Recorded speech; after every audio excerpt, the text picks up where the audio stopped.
9 lives. All cats, even moon cats, have 9 lives. Behold, Castle Grizzlestein, aka the Black Castle.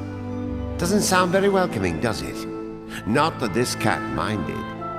The witch, lucky enough to be his mistress, one Esma Potts, had a nice warm kitchen with plenty of nooks, just the right size for a cat nap. If I didn't know better, I'd think I had a sloth for a pet, said the witch, who was wising up to the cat's hiding places. He remembered more exciting old days when he'd served the moon goddess instead. It wasn't always like this, he purred, signaling a flashback on the next page. Ah, Castle Waxwain, a palace so white you had to squint to find the doorknob. Its ruler, the goddess, had a special place in her heart for one particular feline. So when the tyrant stole Moonstone and Scissors and staged a rebellion, who do you think catapulted into action first? Meow! The blitz may have been cut tragically short, but it was a life worth giving.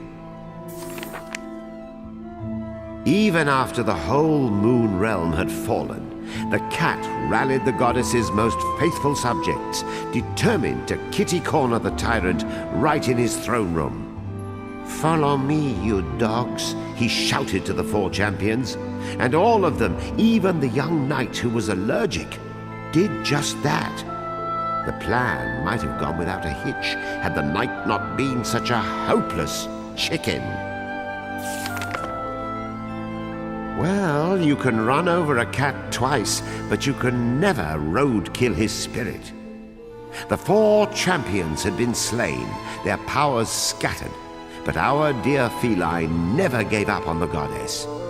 He spent another life scouring the moon for any ally willing to fight for her cause. Thrice dead but undeterred, the cat tried his luck on the high seas.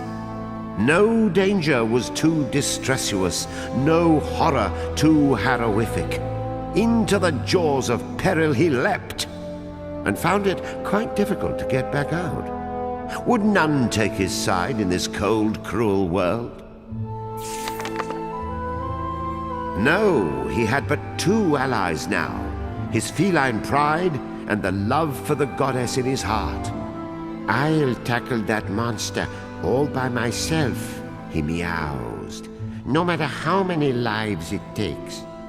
But alas, what hope had one messenger of justice beneath the beefy legs of evil? Our protagonist quickly flipped to the end of this book in search of a happy ending. The sting of 5 lives lost and the acrid taste of disappointment were just too much to bear. It was then that he met Esma Potts. To be clear, this was no shining goddess. The witch was so ugly on the outside, so nasty on the inside, that the moon cat felt compelled to walk away. Until, that is, he realized they had a common goal. He decided to hold out hope for a special child the witch assured him was coming. Each night he gathered a few puppets and led them up to the Tower of Tribulations.